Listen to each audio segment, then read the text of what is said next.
Kuya mo po ka. Go. Ba't ka kasi ng ganda eh? Dito ka, tumayo ka dito.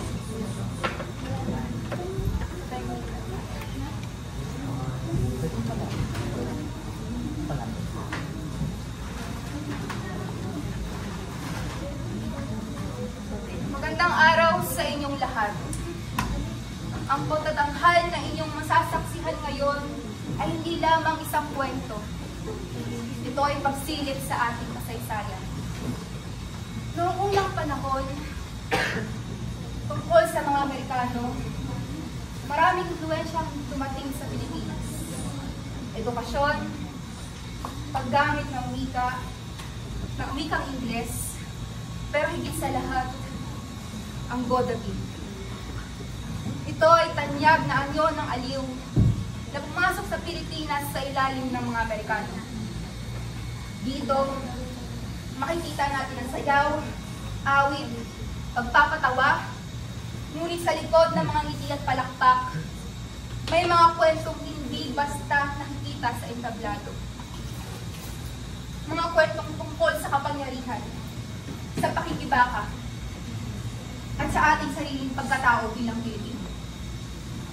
Ngayon, sulyapan natin ang entabladong iyon. Isang entablado ng aliw, ngunit puno rin ng lihim, sakit, at katotohanan.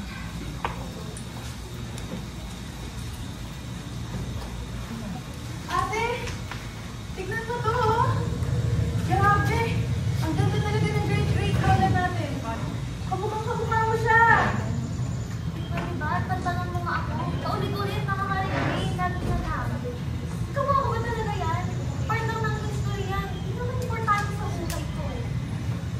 Alam mo ba, ang babaeng nasa litrato ay hindi lang basta tao. Isa siya sa mga bumida sa entablado ng Godabin ng panahon ng mga Amerikano. So what? Kailan pa yan? Paano ng mga Amerikano? Mga sayaw-sayaw? Kanta-kanta na yan? Hindi naman na-relevant yan ngayon eh. Ay, Tisha, ang kasaysayan, kahit gaano katagal yan, laging may aral. Kung hindi natin ito bibigyang halaga, mauulit lang ang parehong pagkakamay.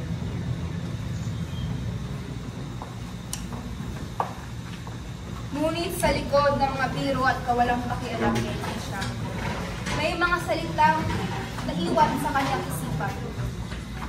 Ang mga kwento ng kanyang tila tungkol sa kanilang lahi, sa kanilang kasaysayan, ay tila isang tinig na hindi niya mapigilang marinig. Nagsimulang gumising sa kanyang katotohanan o kalooban ang mga tanong na matagal na niyang iniiwasan. Totoo nga ba na ang nakaraan ay may kapangyarihang bumalik at muling magpakita sa kasalukuyan?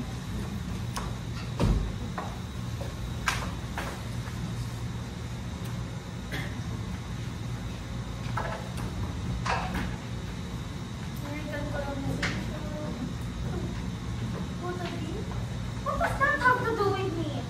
Ito lang sa bahay, pati ba naman sa school? Di naman to relevant sa buhay ko eh. Kaya sa course ko. Bye, Paul.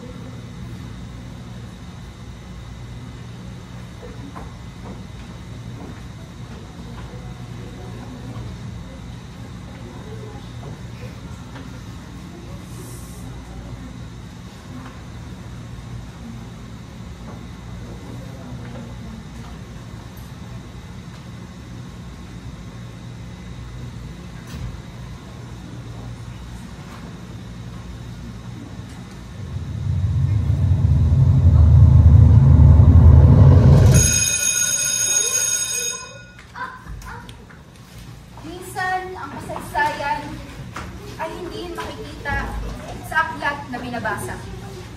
Minsan ang nakaraan ay nagtatago sa bawat hakbang na tinatahak natin. Sa isang simpleng sandali o isang pangarap, ang mga alaala ng mga naunang henerasyon ay muling magbabalik.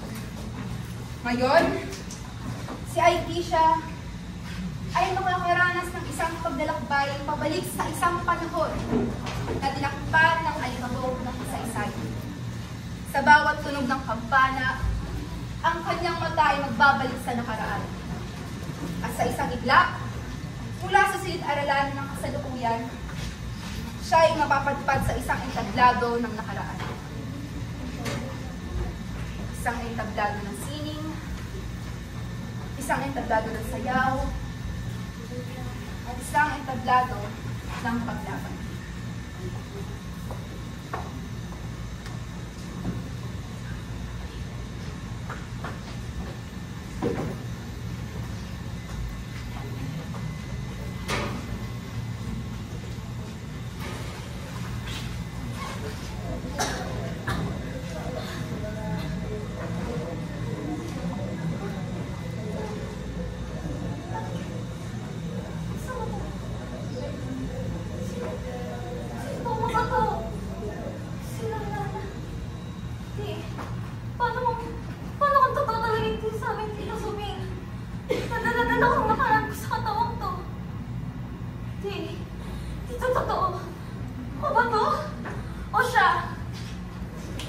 Elisha!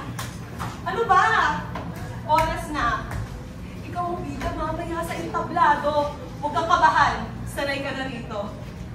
Elisha! Siya na yung matay! Ano bang nangyayari sa'yo? Hindi ko mataya sa kaba. Alam niyo naman siya ang pinakabida mamaya. Grabe naman. Siya? Sino? Aba, huwag ka magtatawa, senyorita. Kilala ka ng lahat bilang pinakamakinang na bituin ng Bonaville. Teka nga, anong panangkatan siya ba ngayon? Pebrero, Jess. Takong 1923. Bakit? 1923. Simple. Oras na, mag-ayos ka na, Elisha. Ipakita mo muli sa lahat kung bakit ikaw ang naina ng Bonaville.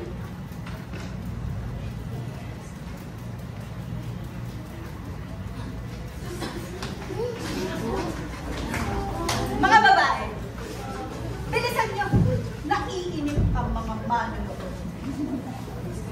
Sa tingin niyo ba binabayaran ko kayo para maupo at mag-ayos ng mga lasa niyo? Ano na po kami magkabibiyan? Pues, magpaka-professional nga kayo. Hindi ito koro ng simbahan. Ito ang pinakamagarong palabas ng Pasig. Kaya kung papal pa kayo, bukas na bukas, may kapalit na kayo! Pero ikaw, Elisha, di ba? Ikaw ang hiyas ng teatro.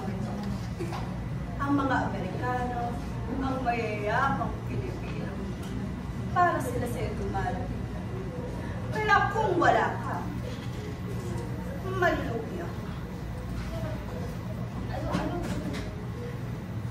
Kung ayaw mo, then say goodbye to the roof over your head and the coins in your hand. Sa tingin mo ba papakainin ka ng mga taong to kung wala ka rito? Kaya wag na wag mo kung bibiguin. Kikilang ka o wala ka talaga. Kung di lang siyang paborito ng empresario, matagal na sanang wala yung bro na yung dito. Baka manikinig ka. Tandaan mo, hindi siya lang ang pinapaboran niya.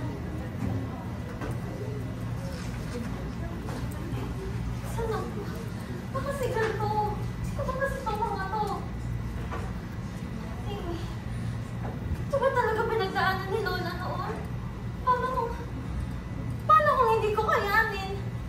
Di naman ako si Elisha eh. Di naman ako yung inaasahan nila dito eh. Need to find a way back to the present. Pero paano? Nagising si Elisha sa isang entablado ng ikan niya. Ilaw ng entablado, usotan ng nakaraan, at mga mukhang nag-aalala para sa kanyang kalagayan. Sa kanyang pagkalito, natuklasan niya ang katotohanan. Ang talento ng kanyang dakilang lola ay hinangaan. Ngunit ginamit, ginawang aliw para sa ilan, habang siya mismo ay nakakulong sa mga tanikala ng kapangyarihan. Takot man at naniligaw, tila may lakas na gumagabay mula sa nakaraan. At ngayon, wala na siyang ibang pagpipilian kundi humarap sa sa entablado bilang tinik ng kanyang lahi at anino ng kasaysayan.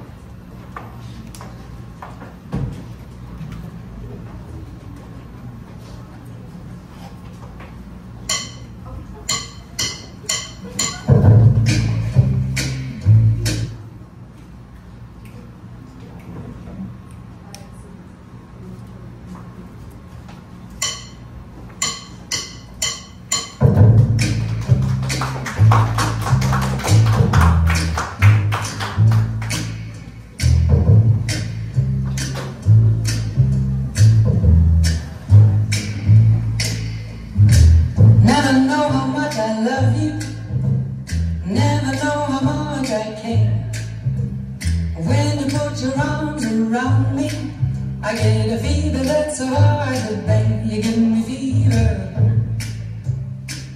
when you kiss me, fever when you hold me tight. Fever in the morning, a fever all through the night. Sun lights up the daytime, moon lights up the night. I light up when you call my name, and you know I'm gonna treat you right. You do. When you kiss me, fever when you hold me tight. In the morning, fever all through the night. Everybody's got the fever, that is something you all know. Fever isn't such a new thing, fever started long ago.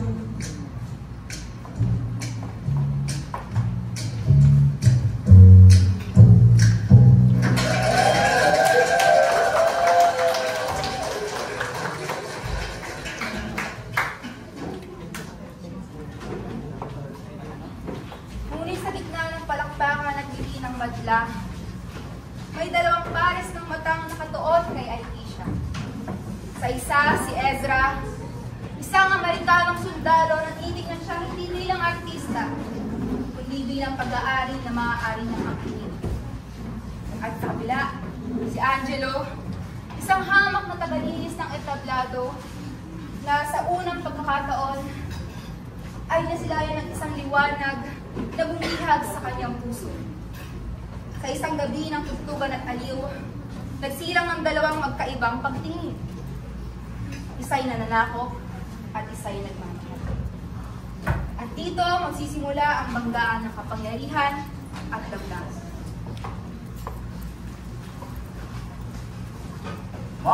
My Alicia, you look so very maganda. You sing so good. Shining star only for me. Salamat mo, pero kailangan ko. Oh, don't walk away. A girl like you belongs to men of power. I get what I want. Tawag mo siya, who? You? A feeder? Janitor? Wala kang karapatan. Hindi siya laruan at hindi siya sayo. Isa siyang Pilipina at hindi siya pagmamayari ng kahit. Next time you interrupt me again, I will not spare your name. You understood?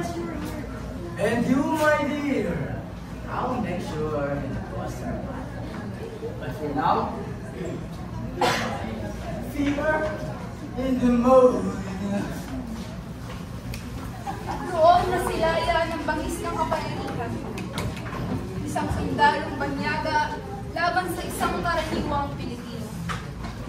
Isang suntok na hindi lamang laban sa katawan ni Angelo, kundi sa gisag ng kawalan ng laban ng marami sa ilalim ng kanilang pamumuno. Ngunit kahit sugatan at talunan, ang mga apoy ng pagnanais na ipagtanggol ay hindi kailanman napapatay. Huwag ka masyadong malakas. Baka marinig ka ng empresaryo. Hindi ba dito na lang ang tamang paraan natin? Habang sumasayaw, habang kumakanta, dito na lang tayo nakakapagpayawat. Hindi nila alam pero sa bawat ganito at galaw na ginagawa natin ay may mahulugan para sa amin. Pero kung mahuli tayo, alam mo naman kapag nagalit ang mga Amerikano, wala tayong laban. Pero Christina, kung puro takot lang, kailan na tayo nalaya? Kahit sa entablado man lang, kahit sa isang sayaw, o mata, maramdaman nilang hindi nila tayo ganap na pag-aari. Kung hindi tayo kikilos, sino pa?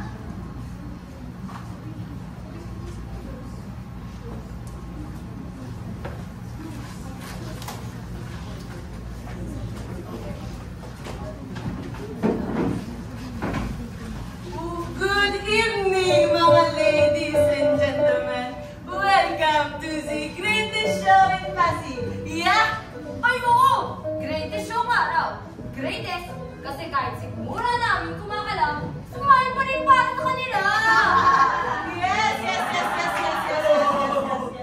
You know, in America, everything is free. Free to dance, free to sing, and free to drink beer. Ay, oo! Libre nga raw sila. Pero tayo, at kaluluwa natin, magmamayari pa rin nila. Oh my gosh. Wait, hear my hint, sing. Oh, say, can you see by the dawn's early light? Mother. Okay. Oh, bayan ko, mahal, di nila kayang bilhin. Oh, yes. Thank you, everyone. Thank you. Remember, always smile because smiling is free.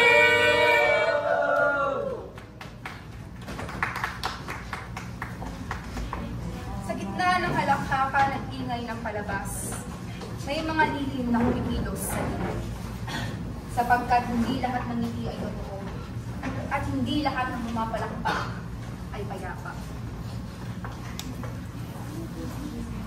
Narinig niyo ba? May mga nagkakataon na gumagalaw dito mismo sa Pasig. Inaatake nila yung mga Amerikano. Oo, tinatupok sila isa-isa. Kahit sino pinagpipintangan. Pinudukot, pinudukot. Minsan dudulot na wawala. Nakakatakot, lalo na't hindi natin alam kung sino ba talaga mga kasabi nila. Pwedeng kapitbahay mo lang o kasama mo dito sa entablado.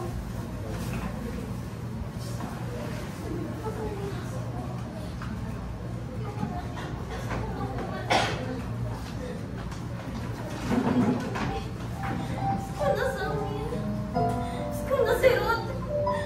Bawat pangalan. Mga nilaluto ni Tita Sophie.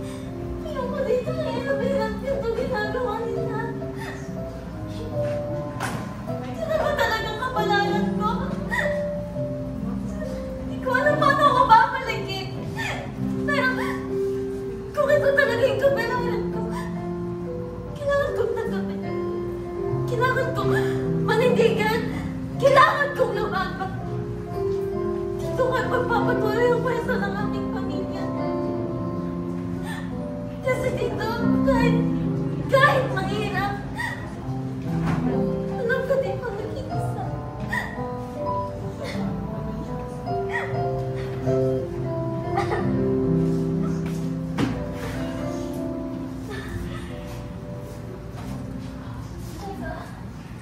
Sabay na sapak ng mga Amerikano nakaraan. Gusto ko kaya ano nangyari sa'yo? Wala to. Trabaho lang. Niloloko pa. Puro pasaya pa doon mo. Sino may gawa nun? Yung mga Amerikano ba? Kailangan mong galala. Basta tignas ka, sapat na. Teka, ano ang pangalan mo? Ako si Angelo.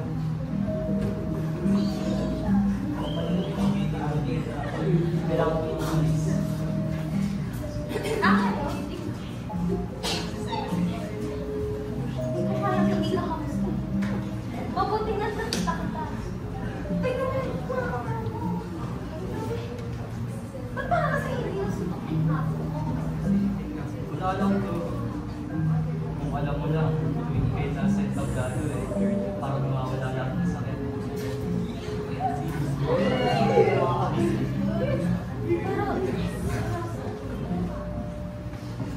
Wala to. Silang masipag lang ang mag-inis. Hanggang sa muli.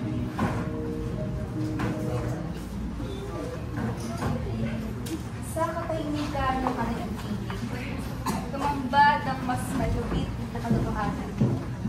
Sa ilalim ng pamumuno ng mga Amerikano, ang mga Pilipino ay tinitignang mababa. Parang mga alipin na maaaring saktan at akihin ng walang kaparusahan.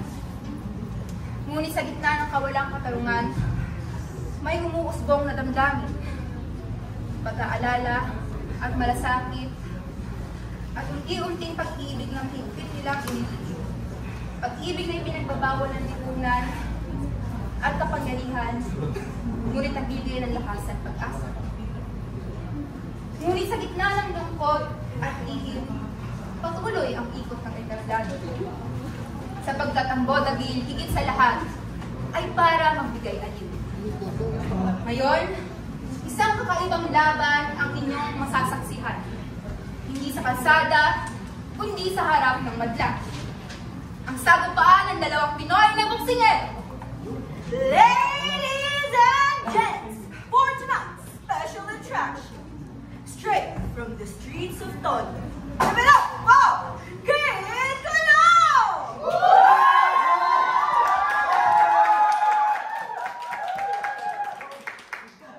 And his challenger, the pride of Pasig, Palos na Pasig!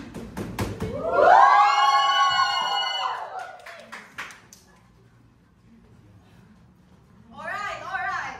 Walang kagatan, walang murahan, at walang utang na hindi nababayaran.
Sige, yung next scene.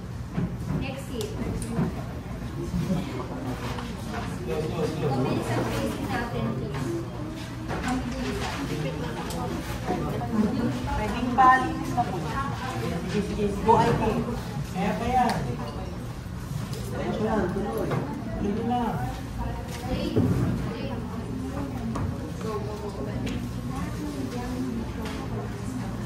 Malalaman din natin na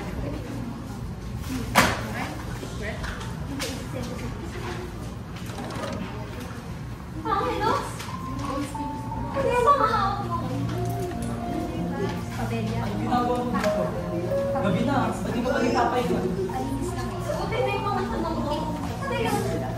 Hindi mo dapat yung nakita. Kita ko yun eh. Pero yun, di ba? Ang mga pangayagan, ano yung naging sabihin nito? Hindi ako kriminal. Hindi siya.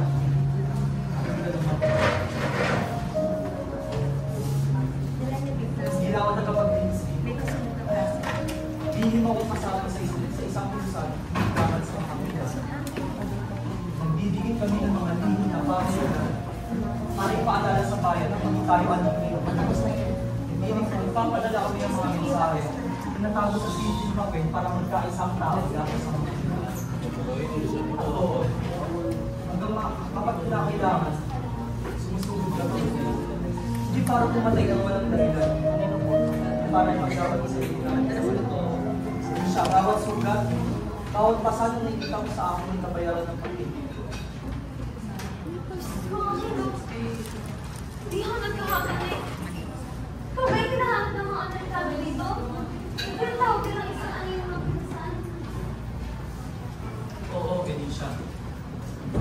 sinasadyang madami ka rito.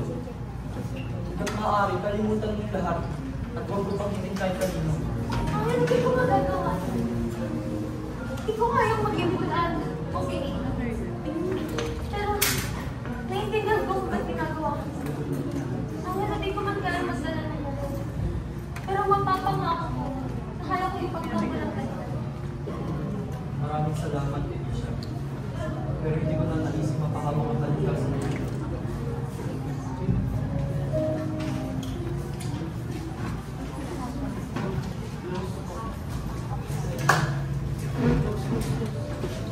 Guys, wait, meron ako yung klase ngayon ng hotel.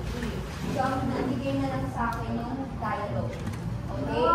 Kasi yung flow, pero kasi hindi tayo pinapayagan mag-extend ng hanggang 5 PM. Then, meron kasunod dito ng 4 minutes. Okay? Ganito, alam ko ang ginawa yung part ng effort, pero again, ang titignan na natin, tas yung dialogue, nakita ko yung sequence, okay tayo doon. Kasi ang inalat lang natin, 20 to 30 minutes. Kung kayo magalala, hindi ma-apektuhan ng grading. Okay? Hindi ma-apektuhan ng grading doon. Basta makita natin yung dialogue, nakita ko ang galawan ng bawat isa. Okay? Tayo kayo payagan natin